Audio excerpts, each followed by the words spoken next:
أعوذ بالله من الشيطان الرجيم. بسم الله الرحمن الرحيم. نحمده ونصلي على رسوله الكريم والمهدي الموعود عليه الصلاة والتسليم وعلى آلهما وأصحابهما أجمعين. أما بعد، فقال الله سبحانه وتعالى في القرآن المجيد والفرقان الحميد. بسم الله الرحمن الرحيم.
صدق اللہ العظیم. سورہ بقرہ آیت نمبر 183. عزیزان محترم، آپ ہم سب جانتے ہیں کہ یہ رمضان المبارک کا مقدس مہینہ عبادتوں کا سیزن والا مہینہ ہے. یہ بھی جانتے ہیں کہ اللہ تبارک و تعالی جنت کے دروازے کھول دیتے ہیں، دوزخ کے دروازے بند کر دیتے ہیں، شیاطین کو جکڑ دیا جاتا ہے. کتنی بڑی بڑی باتیں اللہ تبارک و تعالیٰ کی طرف سے بندوں کی راحت کے لیے، آسانی کے لیے، سہولت کے لیے کہ رمضان المبارک کی عبادتوں والے اس سیزن میں بھرپور فائدہ اٹھاؤ، ہر آفر کو انجوائے کرو. بڑی سے بڑی عبادت کو آسانی کے ساتھ اسی لیے کیا جاتا ہے. رمضان المبارک میں گرما والے موسم میں شدید گرمی اور روزے کی حالت کے باوجود یہ صرف اللہ کا فضل و کرم ہے. اب ہر ایک کی یہ ذمہ داری ہے کہ موسم جیسا ہے مطابقت اعمال کی ویسی ہی ہو. سیزن جیسا ہے سیزن کے مطابق ہی ہمارے طرز زندگی ہو. سرما کا موسم ہے، گرم کپڑے لیں گے، اور اگر گرما کا موسم ہے تو گرم کپڑے کوئی نہیں لے گا. تو موسم کے مطابق اعمال کیے جاتے ہیں.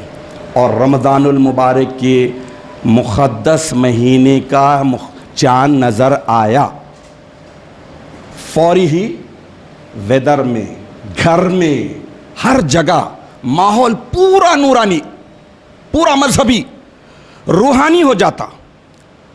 یہ صرف محسوس کیا جا سکتا ہے، بتایا نہیں جا سکتا کہ پورا ماحول رمضان المبارک کی برکتوں سے بھرا پڑا ہے، عظمتوں سے بھرا پڑا ہے. رمضان المبارک کا مقدس مہینہ اختتام پایا، شوال کا چاند دکھا، ویدر ختم. یہ بھی محسوس کر سکتے ہیں، بول نہیں سکتے. تو اللہ کے فضل سے رونق بحال ہو گئی. آج دوسرا دن ہے. اب ہماری اپنی سب کی ذمہ داری یہ ہے کہ ہم رمضان المبارک عبادتوں کا سیزن ہے، ایک عبادت نہیں ہے، روزہ ایک فرض نہیں ہے. اس مقدس مہینے میں ہر وقت کی طرح نماز بھی فرض ہے،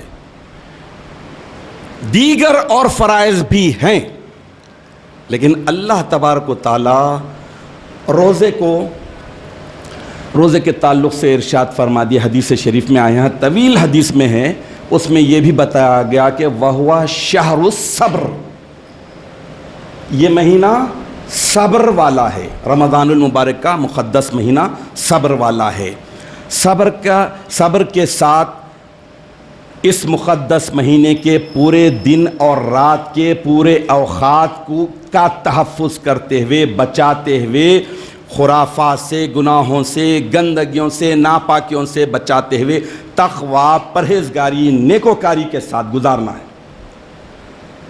تو گناہوں سے بچنے میں بھی صبر کی ضرورت ہوتی ہے، اور نیکیوں کو اختیار کرنے میں بھی صبر کی ضرورت ہے، حوصلے کی ضرورت ہوتی ہے۔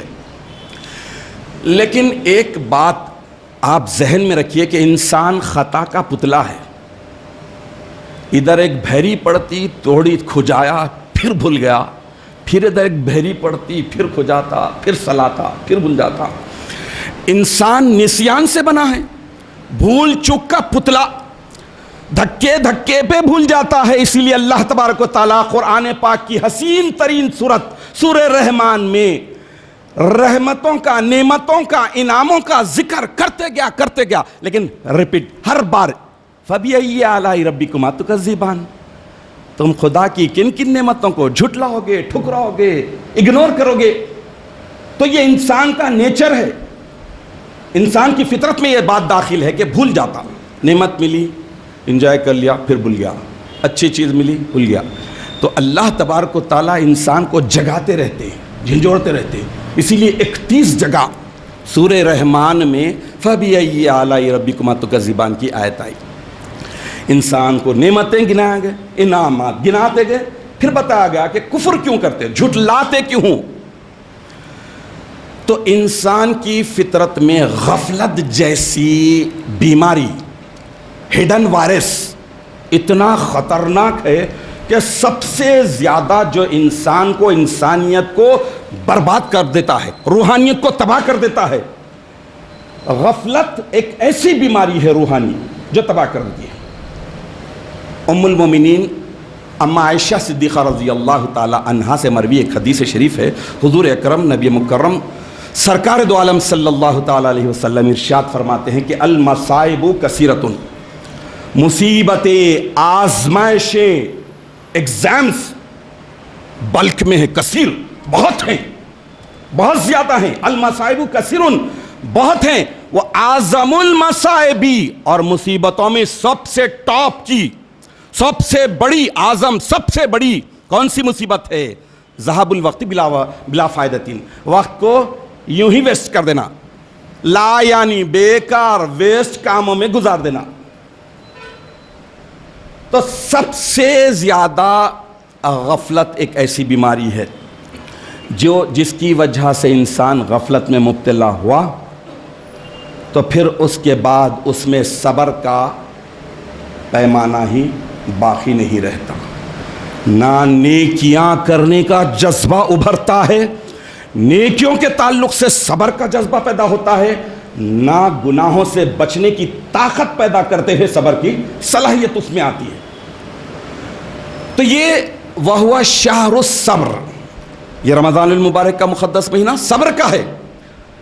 اب اس میں سب سے بڑی رکاوٹ غفلت، تو غفلت کو دور کرنا ہے، اور تقویٰ اور پرہیزگاری۔ میں نے آپ کے سامنے سورہ بقرہ کی آیت نمبر 183 کی تلاوت کا شرف حاصل کیا، مشہور آیت شریفہ روزے کی فرضیت جو 2 صدی ہجری میں فرض ہوا ہے روزہ، اس میں اللہ تبارک و تعالیٰ مومنوں سے مخاطب ہے، ایمان والوں سے، اے ایمان والو، یا ایھا الذین آمنو، اے ایمان والو تم پر بھی روزے فرض کیے گئے جیسا کہ پچھلی قوموں پر فرض کیے گئے تھے۔ یہ کوئی انہونی فرضیت نہیں ہے، یہ انوکھا فرض نہیں ہے، یہ تم پر ہی نہیں کیا گیا، پچھلی قوموں پر بھی فرض تھا۔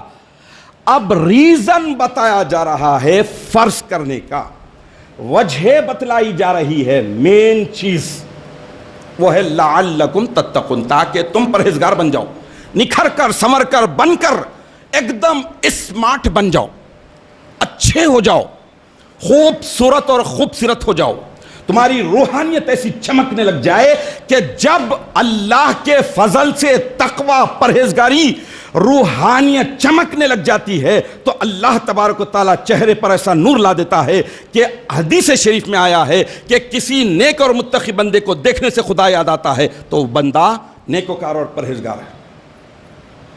تو تقوی ساری عبادتوں کی بیس، بنیاد، جڑ۔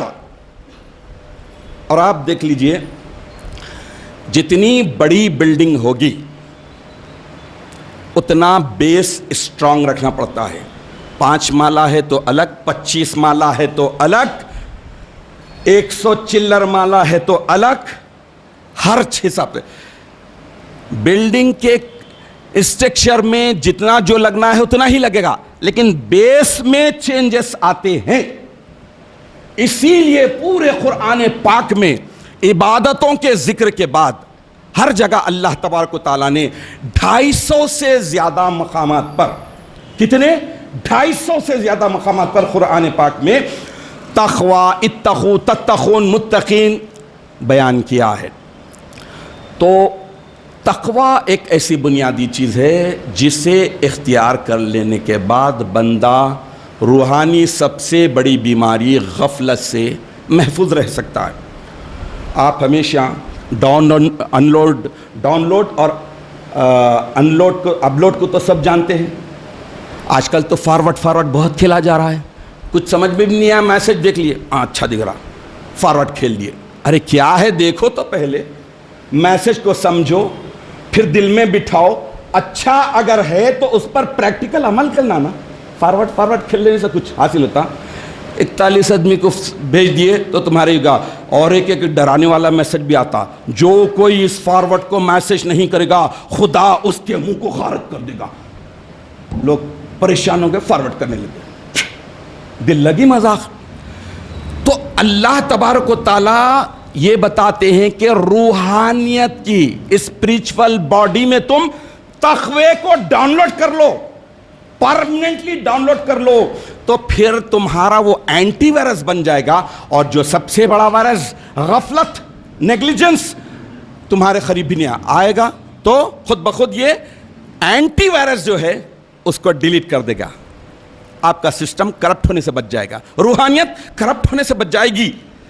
کیونکہ دیکھ لیجئے، آپ ہم سب جانتے مانتے ہیں، پھر بھی اپنے جسم کو سنوارتے ضرور ہیں، لیکن جانتے اور مانتے ہیں کہ جسم تو سڑنے والا ہے، گلنے والا ہے۔ سڑنے اور گلنے والی، مرنے والی کون سی چیز نہیں ہے؟ وہ ہے روح، سول۔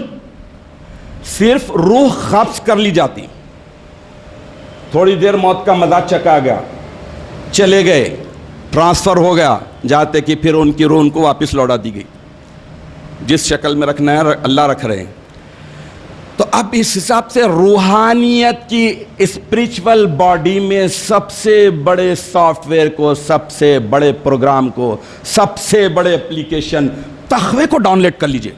فیئر آف اللہ کے اپلیکیشن کو ہمیشہ ڈاؤن لوڈ رکھیے، ایکٹیو رکھیے، تو پھر روحانیت کی جو سب سے بڑی دشمن اور بڑی بیماری ہے وہ کبھی بھی آپ پر حاوی نہیں ہوگی۔ تو تقوی میں مکمل ہونے کے لیے جو نسخہ ہے، کچھ نہ کچھ تو ٹپس ہونی چاہیے تقوی میں کمپلیٹ ہونے کی کوشش کرنے کے لیے۔ تو فرائض ولایت، نماز، روزہ، حج، زکوٰۃ وغیرہ، فرائض ولایت، ذکر دوام، صحبت صادقین، عزلت از خلق، طلب خدا وغیرہ وغیرہ، یہ نبوت اور ولایت کے فرائض بہت بڑا نسخہ ہے، بہت بڑے ہتھیار ہیں جو انسان کو ذکر دوام کرنے کے بعد آدمی غفلت میں مبتلا ہوگا۔ آدمی نماز با جماعت اس تخیل کے ساتھ پڑھ رہا ہے کہ میں جس کی عبادت کر رہا ہوں میرے روبرو ہے، وہ مجھے دیکھ رہا ہے، غفلت آئے گی۔ جہاد کا موقع آیا، مال سے ہو یا قلم سے ہو، زبان سے ہو، ہاتھ سے ہو یا پھر جان سے ہو، ایسے موقع پر انتہائی جوش اور جذبے کے ساتھ اگر جہاد کر رہا ہے تو کیا پھر غفلت جیسی بیماری اسے کھائے گی؟ قریب بھی نہیں آئے گی۔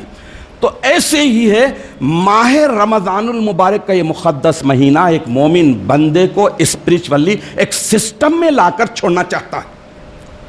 ایک سسٹم میں پابند کرنا چاہتا ہے تاکہ تم اس سسٹم کو اختیار کر کے اس سسٹم میں پابند ہو جاؤ. تو زندگی کا جو سب سے بڑا مقصد ہے اللہ کی رضامندی, اللہ کی محبت, اللہ کی نالج, اللہ کی معرفت, اللہ کی طلب اور طلب, یہ تم پر ظاہر ہوتا جائے گا. اور دیکھیے کہ یہ اللہ تبارک و تعالیٰ کا بھی نظام بڑا پیارا ہے, اس کی رحمت بہت وسیع ہے. گنے چنے تھوڑے سے لمیٹڈ گنتی کے 365 ڈیز میں سے 30 ڈیز کتنے ہوئے؟ 10% بھی نہیں ہوتے, 10% بھی کم ہوتے. گنے چنے دنوں میں اللہ تبارک و تعالیٰ بتاتے ہیں کہ تم اپنے آپ کو متقی بنانے کے لیے یہ کرو, یہ کرو, یہ کرو, اور یہ نہ کرو, یہ نہ کرو, یہ نہ کرو, اس سے بچو, اس سے بچو. ساری چیزیں بتا دی. خالی روزہ رکھنا نہیں, بتا دیے کہ روزے کو 2 چیزیں برباد کر دیتے ہیں, غیبت, چغل خوری. سب چیزیں اللہ تبارک و تعالیٰ نے بتا دیا. تو لیکن تقویٰ کس سے ملتا ہے, پرہیزگاری کس سے ملتی ہے؟ بڑا سوال, بہت بڑا کوسچن مارک. تقویٰ کس سے ملتا ہے؟ سورہ بقرہ کی پہلی ہی آیت میں اللہ تبارک و تعالیٰ بتا دیے کہ تقویٰ حاصل کرنے کا بڑا منبع, مرکز, سورس سب سے بڑا کیا ہے؟ ذالک الکتاب لا ریب فیہ, یہ کتاب جس میں شک نام کی کوئی چیز ہی نہیں ہے. لیکن گائیڈ کسے کرتی ہے, سورس کس کا بنتی ہے, فورس کس کا بنتی ہے, طاقت کس کا بنتی ہے؟ للمتقین, ہدی للمتقین, متقیوں کے لیے. تو معلوم یہ ہوا کہ تقویٰ حاصل کرنے کے لیے قرآن پاک کو اپنا مرشد, اپنا رہبر, اپنا گائیڈ بتانا چاہیے. اب تقویٰ کیا ہے شارٹ میں سمجھنے کے لیے, کہ دل میں صرف ایک ذات کا شوق اور خوف ہو, طلب اور تڑپ صرف ایک ذات کی ہو, اللہ واحد کی. شوق کس کا؟ شوق کیا ہو؟ شوق یہ ہو کہ اللہ کی اطاعت, فرما برداری بھرپور ہو, کوئی کمی نہ ہو, شوق ہو. محبت اتنی سر چڑھ کر بڑھے, نشے کے طور پر محبت دل پر چھا جائے. کس کی؟ اللہ کی. شوق ہو, کیسی ہو؟ عبادت کا شوق ہو, ایسا عبادت کہ معبود ہمارے سامنے ہے, یہ ہماری نظروں کا قصور ہے کہ وہ نظر نہیں آ رہا ہے, لیکن وہ تو ہمیں دیکھ رہا ہے. عبادت ایسے پرجوش انداز میں کرے. رضامندی کا شوق ہو, طلب اور تڑپ ہو, رضامندی حاصل ہو جائے, یہ شوق ہو. تقوی کا مطلب شوق اور خوف. اور خوف کس بات کا ہو؟ خوف یہ ہو کہ اطاعت میں کوئی کمی, کوئی دکھاوا, کوئی ریاکاری, کوئی ملاوٹ نہ ہو, بلکہ صرف اللہ کی رضامندی ہو. اور خوف اس بات کا ہو کہ عبادت ناقص نہ ہو, معبود کو ہم اپنی دل و دماغ سے ہٹانے نہ پائیں, خوف اس بات کا ہو. اور خوف اس بات کا ہو کہ محبت صرف ایک ہی غالب رہے, ہماری محبت ادھوری نہ ہو, یہ خوف ہو. محبت اللہ تعالیٰ سب کی لگائے ہیں, لیکن ساری محبتوں پر غالب صرف اللہ کی محبت ہونی چاہیے. اب اس کے لیے میں امیر المومنین سیدنا علی ابن ابی طالب کرم اللہ وجہہ الکریم کا ایک فرمان رکھ دیتا ہوں. آپ کو اندازہ ہو جائے گا کہ شوق اور خوف, تقوی کا مطلب شوق اور خوف. شوق کیسا ہونا, خوف کیسا ہونا, کون بیان کر رہے ہیں؟ انا مدینۃ العلم وعلی بابھا, جن کے تعلق سے فرمایا گیا. سرکار دو عالم صلی اللہ تعالی علیہ وسلم ارشاد فرماتے ہیں کہ میں علم کا شہر ہوں اور علی اس کا دروازہ. دروازہ کھولے بغیر اندر تو جا نہیں سکتے. مولا علی پر قربان جائے, اتنی پیاری بات, اتنی پیاری بات, اتنی پیاری بات فرمائے ہیں. یہ بات ذہنوں میں بٹھا لیجئے. شوق کیا ہوتا, خوف کیا ہوتا. مولا علی ارشاد فرماتے ہیں کہ میں جنت کے شوق میں, جنت کی نعمتوں کے شوق میں عبادت نہیں کرتا. شوق اور خوف کی بات چل رہی. مولا علی فرماتے ہیں کہ میں جنت کے شوق میں, جنت کی آسائشیں, نعمتیں, اس کے شوق میں عبادتیں نہیں کرتا. یہ تو تجارت ہے, ڈیلنگ ہے. قربان جائے، کتنی پیاری بات. پھر ارشاد فرماتے ہیں کہ میں دوزخ کے خوف سے عبادت نہیں کرتا. دوزخ کے خوف سے عبادت کرنا غلامی کا درجہ رکھتا ہے. اب اس کے بعد شوق بھی بتا دیے، خوف بھی بتا دیے، اب اس کے بعد عالیت بتا رہے مولا کائنات علی المرتضیٰ رضی اللہ تعالیٰ عنہ کہ میں عبادت صرف اور صرف اللہ تعالیٰ کی اس وجہ سے کرتا ہوں کہ عبادت کے لائق صرف ایک ہی ذات ہے، وہ ہے اللہ رب العالمین. شوق بھی خوف بھی. اب یہ بات شوق اور خوف کی چل رہی ہے. اب آپ بتائیے کہ آپ ہم کیا سمجھتے ہیں، یا پھر باہر والوں کا دیکھا دیکھی ہو گیا، بھئی یہ اتنے مرتبہ پڑھو آپ کو اس کا یہ فائدہ ہوگا، جنت ملے گی، فلاں ملے گی، جنت میں حور ملے گا، غلمان ملے گا. کیا گارنٹی ہے بھئی؟ آپ الاٹ کرتے بیٹھے، اللہ رب العالمین دینے والے ہیں، جنت میں داخل کرنے والے اللہ، پاور ان کے پاس، دوزخ میں ڈھکیلنے والے اللہ، پاور ان کے پاس. لیکن سب سے بڑی بات یہ ہے کہ تقویٰ ہونا، دل پاک ہونا. دل پاک نہ ہو تو پاک ہو نہیں سکتا انسان، ورنہ ابلیس کو بھی آتے تھے وضو کے فرائض بہت. تو اس حساب سے شوق اور خوف کی بات کو ذہن میں رکھتے ہوئے عالیت کی بات کو اختیار کرنا ہم مہدویوں کی شان بنتا ہے. یہ ترا رہا ہے، یہ شان رہی ہے مہدویوں کی کہ اللہ کے نبی اور ان کے صحابہ کرام کی اس پاکیزہ روش کو اختیار کیے ہیں جو عین الاسلام تھی، اسی کو اختیار کیے ہیں، کوئی الگ طریقہ نہیں تھا. تو مولا کائنات علی المرتضیٰ رضی اللہ تعالیٰ عنہ جو فرما رہے ہیں کہ میں صرف اور صرف اس وجہ سے عبادت کرتا ہوں کہ اللہ ہی عبادت کے لائق اور قابل ہے. تو اب ایک اور بات سنیے. ایک مرتبہ کا واقعہ ہے کہ بصرہ کے بازار میں ایک ولیہ، آپ نے نام سنا ہے، بی بی رابعہ بصری رحمۃ اللہ علیہا، بڑی ولیہ گزری ہیں. ان کے شاگردوں میں کئی اولیاء اللہ تھے. وہ ایک مرتبہ اپنے ایک ہاتھ میں آگ کا برتن لیے اور ایک ہاتھ میں پانی کا برتن لیے تیز قدموں سے چلے جا رہے ہیں. لوگ ان کی چال کو دیکھ کے پہچان لیے کہ یہ تو اس وقت کی بڑی ولیہ بی بی رابعہ بصری ہیں، چونکہ گوشے پردے میں تھے. رابعہ بصری ہیں، اتنی تیز تیز قدموں سے کدھر جا رہے، کہاں جا رہے؟ لوگ پریشان ہوئے، قافلہ بڑھتا گیا. پیچھے کسی نے ہمت کر کے پوچھا کہ بی بی بات کیا ہے، ماجرا کیا ہے؟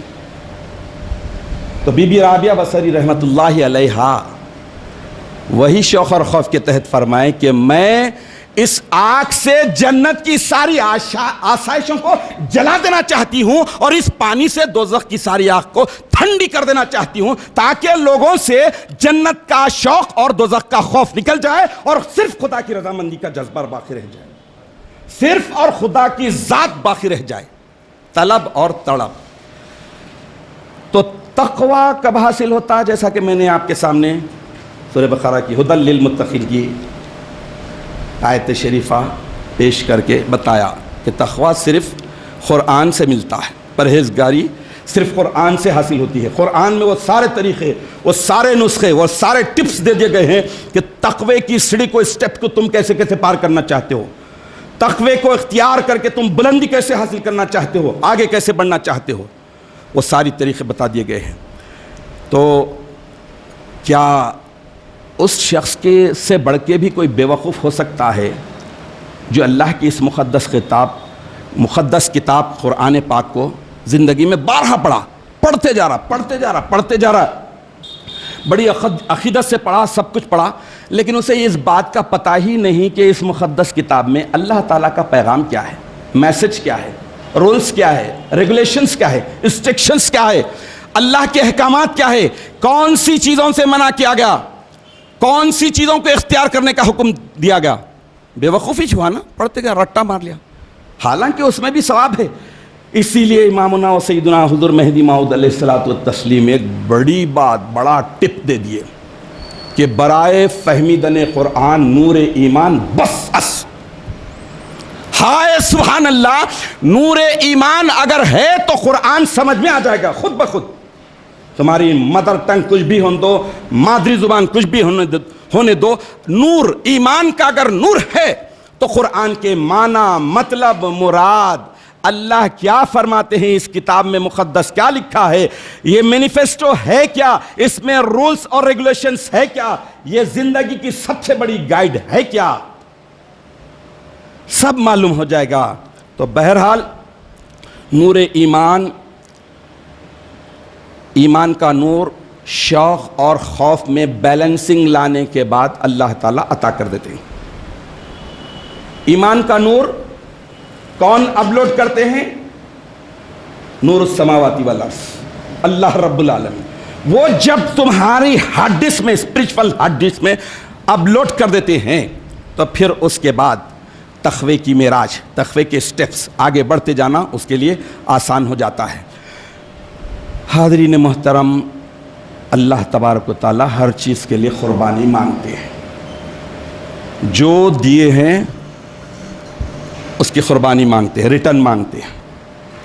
جسم دیے، جسم کی قربانی اللہ تعالیٰ مانگتے ہیں۔ جسم کی قربانی کیا ہے؟ مشقت، محنت، ہارڈ ورکنگ، کس میں؟ روح کو اسٹرانگ کرنے میں، جسم کو بڑھانے میں نہیں۔ جسم کو بھی فٹ رکھنا ہے، یہ نہیں کہ پگٹ کا ملا کھاتے چلے جا رہے ہیں، کھلگا بن گئے، نہ اٹھنا آ رہا نہ بیٹھنا آ رہا ہے، مصیبت ہے، دھرتی پہ مصیبت، فیملی پہ مصیبت، سب پہ مصیبت۔ فٹ رہنا ہے۔ اب مشقت، محنت، کیا کرنا ہے؟ مشقت اور محنت، ہارڈ ورکنگ کیا ہے؟ وقت پر نماز، رمضان المبارک میں روزہ، جہاد، حج وغیرہ وغیرہ، یہ ہارڈ ورکنگ ہے۔ اور یہ بھی صرف اور شوق اور خوف کے ساتھ ہونا ہے، محبت کے ساتھ ہونا ہے۔ تو یہ ہوا جسم کی قربانی، سیکریفائی۔ اللہ نے زبان دی، زبان کی قربانی کیا ہے؟ بری باتوں سے زبان کو بچانا، اچھی باتوں میں مصروف رکھنا، اور سب سے بڑھ کر یہ ہے کہ زبان کی قربانی اللہ کے ذکر سے اپنی زبان کو ہمیشہ تر و تازہ رکھنا۔ اسی لیے مہدی علیہ السلام ارشاد فرمائے کہ ہر حال رب سنبھال۔ اور اب اللہ تعالیٰ نے دماغ دیا، مائنڈ دیا، تو دماغ کی قربانی کیا ہے؟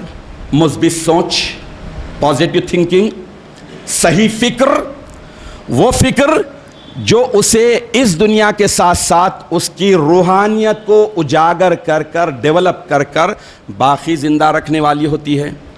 یعنی آخرت کی فکر، آخرت کی کامیابی کی فکر، حساب و کتاب کی فکر، خبر کی فکر۔ یہ فکر اسے جب پیدا ہوگی جب وہ اولو الالباب والا بن جائے گا، اولو الالباب کی صفت اپنے اندر پیدا کر لے گا۔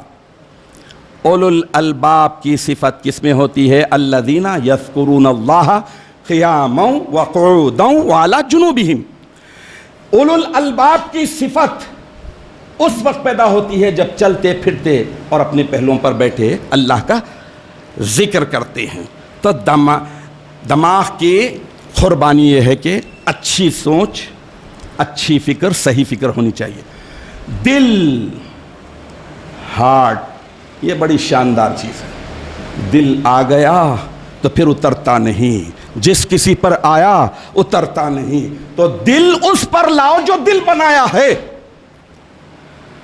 یہ نہیں کہ بنائے ہوئے چیزوں میں دل کو پھنسا کر دنیا اور آخرت کو اجاڑ لے، دل برباد ہو گیا اور میدان صاف ہو گیا، کہتے کہتے گانا گاتے ہوئے زندگی بسر نہ کرے۔ دل کو آباد رکھے۔ دل کی قربانی یہ ہے کہ ما سوی اللہ، اللہ کے سوا ہر ایک محبت سے اپنے دل کو پاک کر لے، ایک دم پیور، فلٹر کر دے، اوپن ہارٹ سرجری کر دے، کر کے دل سے ساری محبتوں کو ڈیلیٹ کر دے اور اللہ کی محبت سے لبریز کر دے، بھر دے۔ دل میں صرف اللہ کی طلب اور تڑپ ہو، یہ دل کی قربانی ہے۔ اب ذرا اہم بات، پوائنٹ کی بات عرض کر رہا ہوں۔ زبان، دماغ، دل، یہ کہ تینوں سے کنیکشن ہے ایک دوسرے کے، اور تینوں میں کنیکشن صحیح ہونا چاہیے، وائی فائی سسٹم صحیح ہونا چاہیے۔ کنیکٹیوٹی اگر پرفیکٹ ہے تو نہ زبان دھوکہ دے گی، نہ دماغ چکمے دے گا، نہ دل بولتے سو بہکے گا۔ کیا ہے کہ زبان پر ذکر، دماغ میں فکر اور دل میں طلب و تڑپ ہو۔ یہ تینوں کنیکٹیوٹی اگر مل جائے تو پھر سمجھ لیجئے کہ اللہ تبارک و تعالیٰ یہ چیزوں کی قربانی کو قبول کرے گا۔ اب پانچویں ہے، اللہ نے دولت دی، کوئی بھی دولت ہو، پیسے ٹکے کی ہو، منی کی ہو، علم کی ہو، کسی بھی فن کی دولت ہو، اور خاص طور پر پیسے کی دولت ہے۔ اب اس کی قربانی کیا ہے کہ اللہ کے دیے ہوئے ٹیمپروری مال کے ٹیمپروری اونر بن کے اس کو اللہ کے بندوں کے حق میں بے لوثی کے ساتھ خرچ کرنا، یہ مال کی قربانی ہے۔ ٹیمپروری بنے تو اتنا کرتے، میں چمبانی، میں چڈانی، آئی کئی کو کہتے جی، یہ تھوڑا دکنی میں بولتا ہوں سو، کئی کو کہتے مال دھرے کا دھرا رہ جاتا، امبانی یہیں مر گیا، اڈانی یہیں مر جاتا، سب ہو جاتے۔ ارے بنو تو عثمان غنی بنو رضی اللہ تعالیٰ عنہ غایت الرضوان، مال کے مالک حقیقی کی محبت میں مال کو ایسا لٹایا کہ خدا کی قسم ان کے جیسا غنی قیامت تک نہیں ہو سکتا۔ ان کی سخاوت، ان کی دولت آج بھی تقسیم ہو رہی ہے، ان کا صدقہ آج بھی تقسیم ہو رہا ہے۔ ایک بورڈ ہے جو انہوں نے انویسٹ کیا تھا 1450 سال پہلے، آج بھی مدینہ طیبہ میں ہے۔ یہ کوئی اڑتی بات نہیں ہے، یہ کوئی افسانہ نہیں ہے، بلکہ عثمان غنی رضی اللہ تعالیٰ عنہ کا صدقہ، ان کی دولت کا صدقہ آج بھی مومنین لوٹ رہے ہیں۔ تو بہرحال یہ رمضان المبارک کا مقدس مہینہ جسمانی، روحانی، زبانی، دماغی، قلبی، مالی ساری عبادتوں کو اللہ تبارک و تعالیٰ اس مقدس مہینے میں لا کر بتا رہے ہیں کہ ایک مومن بندہ ایک سسٹم میں سیٹ ہو جائے۔ اور ایک مومن بندہ اگر یہ سمجھ رہا ہے کہ میں یہ سیٹ کرتا ہوں، فیوچر سیٹ کرتا ہوں، بچوں کا سیٹ، فلاں سیٹ، فلاں سیٹ، تو بچوں کو پیدا کرنے والا اللہ تم کون؟ فیوچر بتانے والا اللہ تم کون؟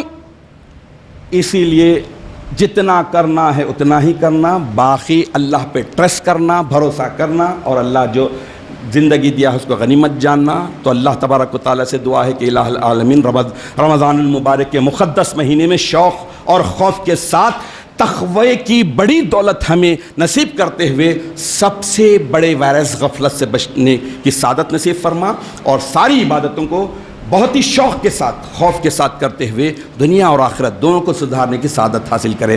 آمین یا رب العالمین۔ وآخر دعوانا ان الحمد للہ رب العالمین۔